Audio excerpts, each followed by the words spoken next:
Baik, pada kesempatan kali ini kita berjumpa lagi. Kita akan melihat analisis lanjutan. Kita akan mencoba melihat bagaimana sebuah teknik yang sering dipakai, yaitu adalah teknik korelasi.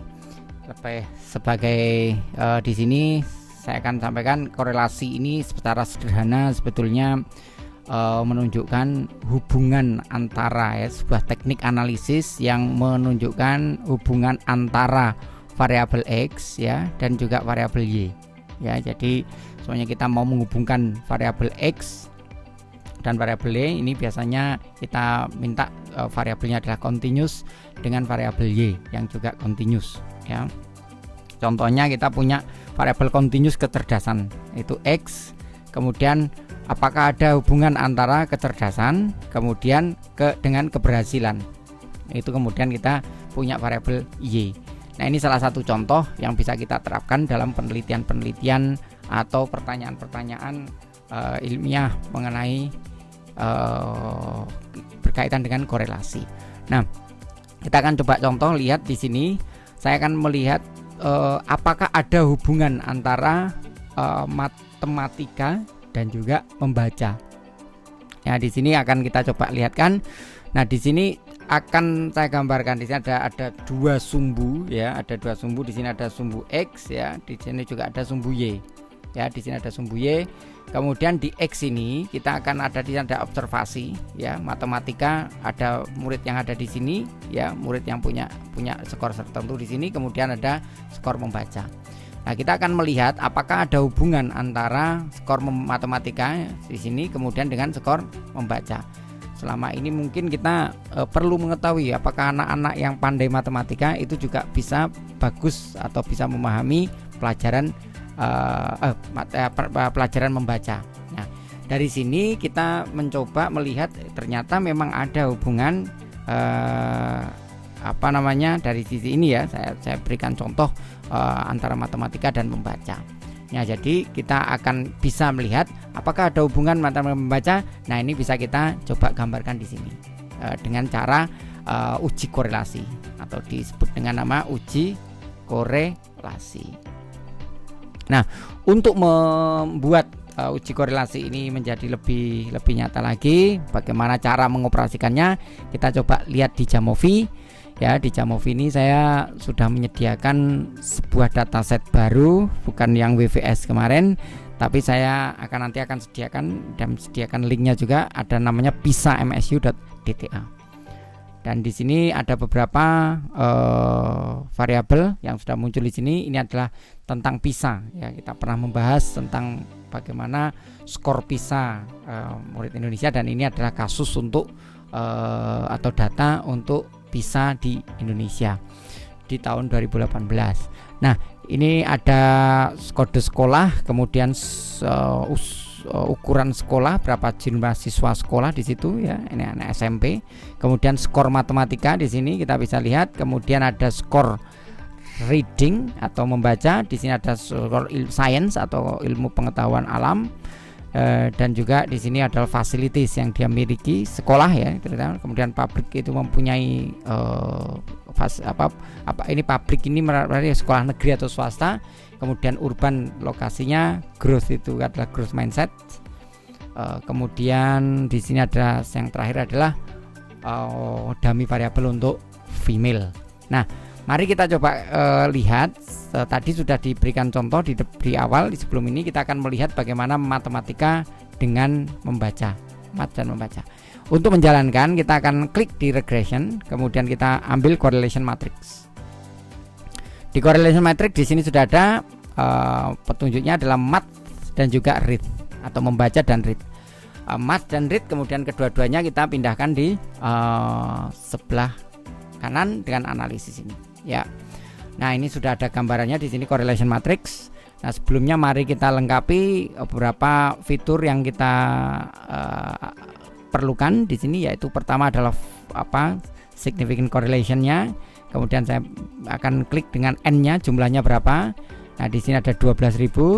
Kemudian saya akan ambil di sini adalah correlation matrix correlation matrix yang nanti sudah muncul di sana. Nah, ini hasil yang sudah kita peroleh.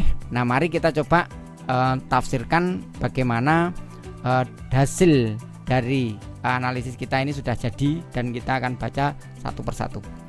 Nah, baik, kita akan coba lihat yang pertama. Satu persatu kita akan munculkan dari sini. Pertama yang muncul di sini adalah ada di correlation matrix ini adalah math dan read. Seperti tadi di sini adalah X dan di sini adalah Y, ya.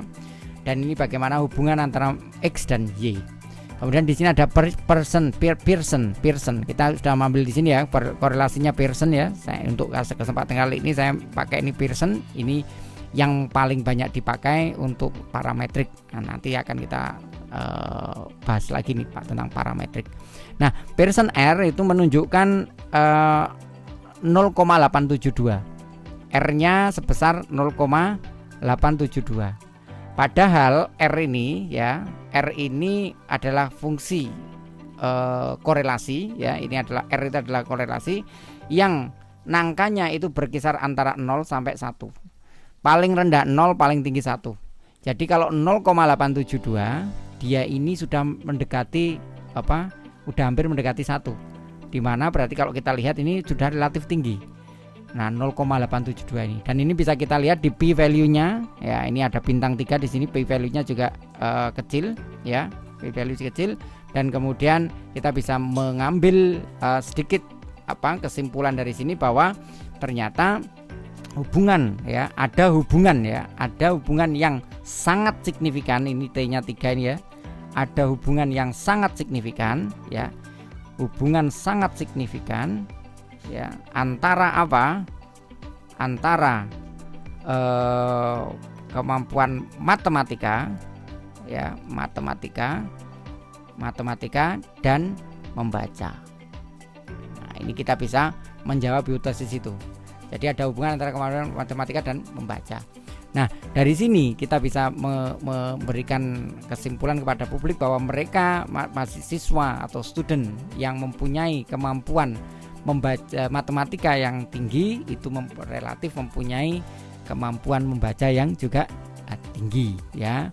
Ini ya dari hasil penelitian ini atau hasil kajian ini. Nah, kita akan coba gas lagi untuk mempertajam bagaimana plot ini menggambarkan sebuah gambaran terhadap untuk kita tunjukkan bahwa ini adalah, sekali lagi di sini adalah sumbu Y ya, yang read ini, kemudian di sini adalah sumbu X ya, ini mewakili sumbu X ya, yang kita bisa kita bisa gambarkan di sini ya. Ini jelas seperti sudah kita lihat, ternyata mereka yang mempunyai nilai matematika yang relatif rendah itu juga mempunyai kecenderungan mempunyai kemampuan membaca yang relatif rendah.